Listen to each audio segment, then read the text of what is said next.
دا 15 کاله کې چې مثلا دغه دولت راغلی دی شاید موږ ته یو ګونې وړه موږ ته نه وز راکړی چې دا یو ګونې وړه واخله مثلا تو زحمت کړی دی شهیدان داسې مو لیدله چې مثلا یو وخت داسې کارتون یې ورکوله پر کورو مثلا چې مثلا دا مشران به خپل خپلوان به نوشته کوله د غریب په کیسه کې به څوک نه و په خپل په شینډان کې په نور ولایتو زه خبر نه یم په خپل شینډان کې خو دا خبرې وي چې باید څوک کوم خپل کاکا خپل اخشو قیدان به نوشته کوله نور پاماله وه نور به دا خو زه جمعګل ورور یوه خبره درته وکړم والله په بالله دا د جمهوریت او د امارت کیسه به یو بغل د پرېږدو دا د افکارو خبره ده دا د ذهن خبره ده چې ته په دغه فکر او زه په دغه فکر باندې په آخر د ورځ کې ته هم د دغې خاورې یو بچی او زه هم یم او موږ په والله په زړه کې ټول عمر همدغه یوه خبره ده چې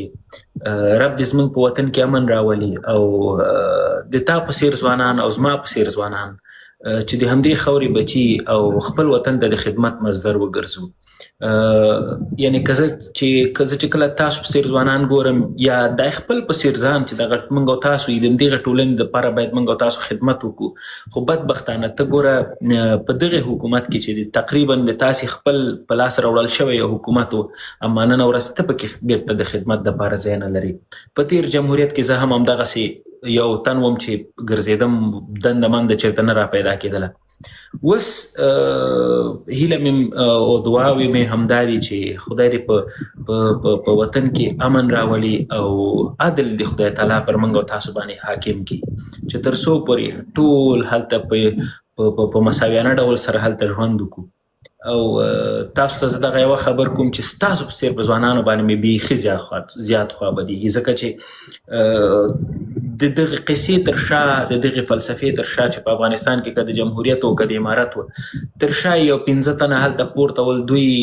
نن سبا خپل ښه زندګي ښه ژوند کوي تېر جمهوریت کې هم همدغه کیسه وه د ما په څېر ځوانان ول ګیرې به یې وروره کلی وې د اردو د پولیسو په جامه کې به د وطن ته خدمت کوو خو هلته به مزې پکې وزیرانو او وکیلانو وکول نن ورځ همغه کیسه په تاسو سم ده هغه بمونه مو چې تړل تاسو وتړل جنګونه تاسو وکړل مرمۍ تاسې وخوړل دا ټولې خبرې داسې نه چې دا موږ درواغ وایو خو نن ورځ ته چیرته ته چې په ایران کې او زه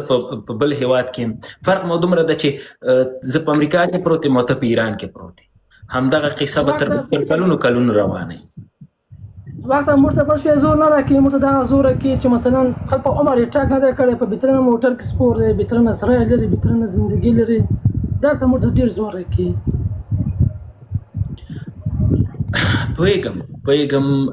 ورور زه به درته دعاوې وکړم چې خدای دې بیرته خپل وطن ته بوځه او خپلو بچو سره یو ځای سي ځکه چې هلته به دې بچي په تمه درته زموږ وطن په دغه رقم باندې نه آبادېږي چې زه به ټوله ورځ تا ته ماشه په ګوته ناست یم او ټوله ورځ به ته ما ته ماشه په ګوتې ناست یې او ګورئ ملګري زه یو خبره درته وکړم دغه زموږ د وطن حقیقت ده دغه دې نه تېښته څوک هم نه لري تر کله پورې به دغسې ځوانان موږ وژنو تر کله پورې به دوی موږ وژني 20 کاله په دغه رقم باندې دا اوس دغه ځوان نن څه شي دپاره ژاړي ولې ژاړي جمعګل ورور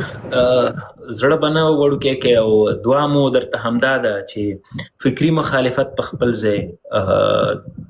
ټولې کیسې په خپل ځای خو په آخر د ورځ کې پر تاسو باندې ما همیش ویلي دي چې په افغانستان کې زموږ اردو زموږ پولیس او ستاسو په څېر ځوانان د دغې تورې جګړې ښکار وګرځېدل وینې مو پکې بې ځایه تویې سوې مزې چړچې پکې مشرانو وکړلې او دا شی سړی ډېر ځوروي او خدای دې وکړي چې په راتلونکي کې موږ د دغسې یو بلې تورې جګړې ښکار ونه ګرځو او شته حکومت نه هم همدا هیله ده چې په افغانستان کې دغه څه چې تاسو فی الحال کوئ دا د ولسونو سره ظلم ده دغه ځوان په نظر کې وساتي موږ پرېږدئ موږ خو هسې د تاسو د مشرانو په نظر باندې دا خو موږ خو سیکولران یو ګیرې مو نشته دي دغه ځوان خو ویښتان هم ښه ماشاءالله اوږده لري ګیرې هم ښه سمه ده د خدمت په دوران کې خدمت هم درته ښه ډېر وکړ خو نن ورځ هغه هلته ناهیلې او د وطن نه لرې پروت ژاړي موږ خو پرېږده نو زړګیه دعاوې درته کوو ستا په څېر نورو ځوانانو ته هم زمونږ همدغه دعا ده چې خدای مو په امن کې لره او ښه ژوند درته غواړو او دغه زمونږ د ټولنې حقیقت د نور څومره هم پیچو غږیږو اخر د ورځ کې هغه په افغانستان کې چې کله هم ته یو قبرستان ته ورسي نو یو طرف ته د اردو د ځوان یو قبر دی، بل طرف ته د امارت دی یو قبر دی، څنګ په څنګ دي. دوه افغانانو یو بل ته ټوپک په دې خاطر پورته کړی و چې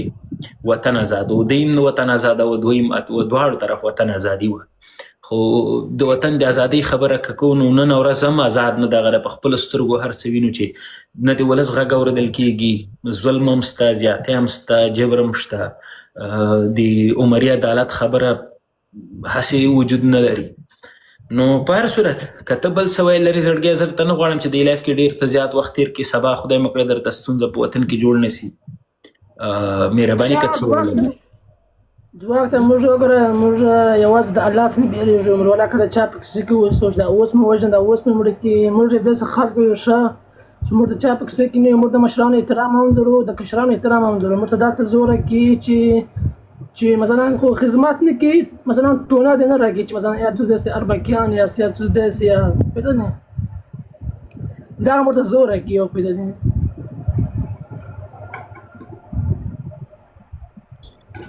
بس نو ورور موږ هم داسې نه چې په تیر جمهوریت کې مو مزې وي او چکرې مو وهلې، ساعت مو تیر وای شانې وي. نه، موږ په تیر جمهوریت کې دغه ستا په څېر زه هم په کابل کې په یو کور کې په یو کونج د کوټې کې به ناست وم، د خپل د راتلونکي فکر به راسره و چې څه به کېږي اخر زموږ د دې راتلونکي سره. او نن ورځ هغه وضعیت د تا ده، هغه جمهوریت لپاره او دوه ورونه ول فکر کوم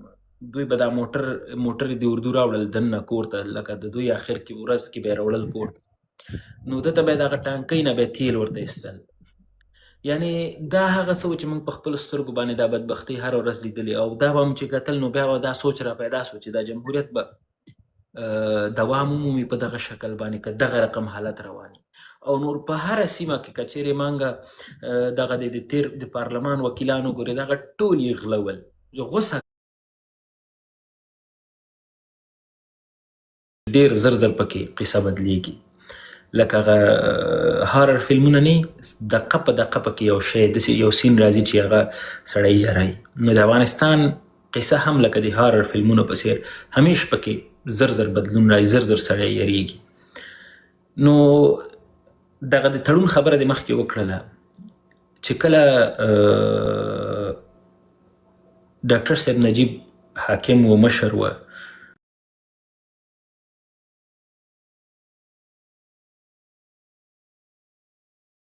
په هغه باندې همدغه تور و همدغه خبره ده. دا ډېر عجیبه خبره وکړه. زه غواړم په دې کې در سره بحث وکړم، دا ډېر خوند به وکړي دا خبره، که نه؟ که نور ته څه خبرې لرې زه به بیا وروسته وغږېږم. نه مهرباني.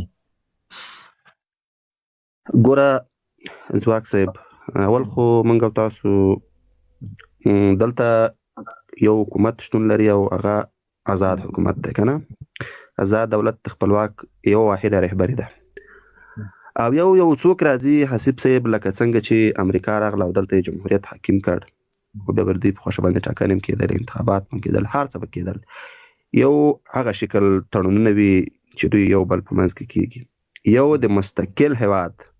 د آزاد دولت تړون وي چې کېږي، هغه په یو صورت کې جایز دی، جواز لري چې هغه د مسلمانانو په نفع باندې د خپل هېواد په ګټه باندې وي او د خپلو هېوادوالو د وژلو لپاره نه وي، د مسلمانانو د وژلو لپاره نه وي. ګوره حسیب صاحب، د اشرف غني د حکومت یا د کرزي د حکومت یا د شل کلن جمهوریت او د ډاکټر نجیب د حکومت یو وزره فرق هم نه و. هغه څنګه؟ هغه ډاکټر نجیب امریکایانو البته روسانو راوست په افغانستان کې حاکم کړ او اشرف غني امریکایانو راوست په افغانستان کې حاکم کړ. یو په دې صورت کې تړونونه دي، هغه ټول د غلامۍ تر عنوان لاندې دي. صحیح ده؟ ځکه چې موږ تاسو خپل ول د موږ تاسو کله چې هم په یو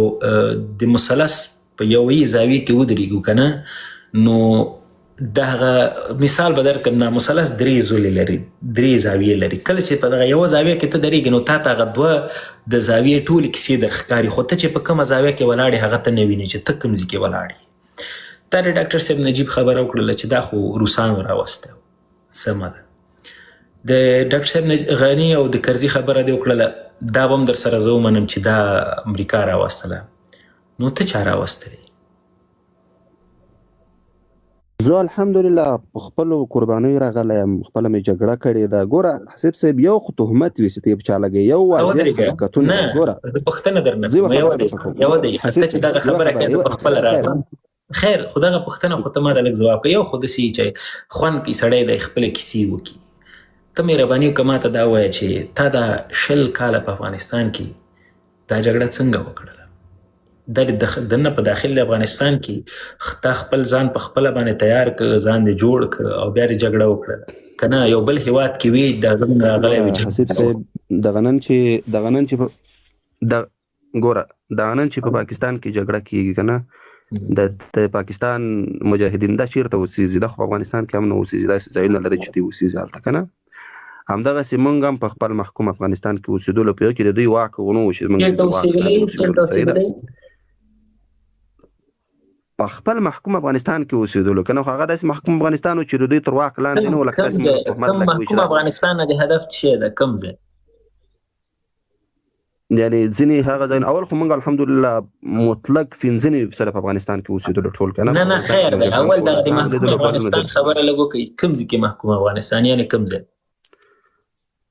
دا نه دا د وزیرستان غرونه در واخله که د پښتونخوا غرونه در واخله په دې ځایونو کې اوسېدلي چې د دوی هغه بلکل تاسې د په محکوم افغانستان راغلی، افغانستان مو ونیو، اوس در سره دغه بحث او موږ چې دي ډاکټر صاحب نجیب روسانو راوستی و او ډاکټر غني تاسو د محکوم افغانستان اوس نو زه به تاسو سره په دې کې د څه شی خو دلیل لرو، خو دلیل باندې وغږېږو. حسیب صاحب محکوم افغانستان سره خو دغه اوس ګوره که چېرې پاکستان راغلی وای، افغانستان کې په ته نوم واخله، په اوس واخله نوم چې محکوم افغانستان. ګوره ته څو ګوره حسیب صاحب د تا د دومره علمیت او د دومره سیاسي بصیرت او دومره څو کاله کېږي چې دا ټیک ټاک یې کته پورته کېږي، دې سربیره هم چې ته مونږ او غني او ډاکټر نجیب نه سره تفکیک کولی، دا هم ډېره د شرم خبره. ګوره فرق دا ده، ګوره خیر ده، فرق سره باید سړی وکړي. ګوره ډاکټر صاحب غني په نړیوالو پوهنتونونو کې استاد پاتې شوی، ډاکټر صاحب نجیب د خپل د سیاست د خپل تاریخ د پاڼو یو داسې انسان پاتې شوی چې کله هم هر چېرته تاریخ ولولې نو ته پرې ویاړې، د پوهې ته علمیت ته او په ټولو مسایلو کې. او بل طرف ته تاسو یې کومه ده؟ مهرباني وکړه ما ته پکې یو کس داسې وښیه چې زه درته وایم چې والا صاحب سمه ده دا ته صحیح وایې. موږ الحمدلله ګوره موږ دومره علمي شخصیتونه لرو حسیب صاحب. ګوره مثلا لکه مثلا دا اوس چې امیر المؤمنین شیخ سره دومره علم لري چې په ټوله نړۍ کې اسلامي دیني علم، تاسو د دیني علم ارزښت نه لري، دا ډېره جالبه ده. زه مسلمان یم، ما ته هر څه لومړی دین مهم ده. ګوره زه بالکل دنیا کوم نه، زه په دین پسې ځم. اول مې چې دین نه وي په ځان منلی دنیا اصلا غواړم نه. زه دلته راغلی د دین لپاره یم، زه دلته رالیږه. ته دا پوښتنه له ځان نه وکړه چې دلته خدای پاک ته د څه لپاره رالیږلی، بیا په نړیوالو پوهنتونونو پسې ځه وروسته. ګوره په دې باندې مه تېروځئ. زه خدای تعالی چې لپاره رالیږلی، ته خدای تعالی د عبادت لپاره رالیږلی. دا د نړۍ نور انسانان چې دوی خو عبادت نه کوي، دوی خو ژوند کوي. ټول عبادت کله کوي؟ نو د نړۍ په نور انسانانو پسې ته اقتدا ولې کوې؟ ته خپلواک یې حسیب صاحب. آفرین. د نور نړۍ انسانان په خپل ځای پرېږدي، د نور نړۍ مسلمانانو ګوره کوم بل اسلامي هېواد یوازې عبادت کوي؟ مهرباني څنګه اسلامي هېواد یوازې عبادت کوي؟ د افغانستان نه ما سوا چې دغه خبره هر وخت کوي چې موږ عبادت دپاره خدای تعالی پیدا کړی، دغه د سعودي مسلمانان عبادت دپاره نه دي پیدا، ولې د دوبۍ مسلمانان ولې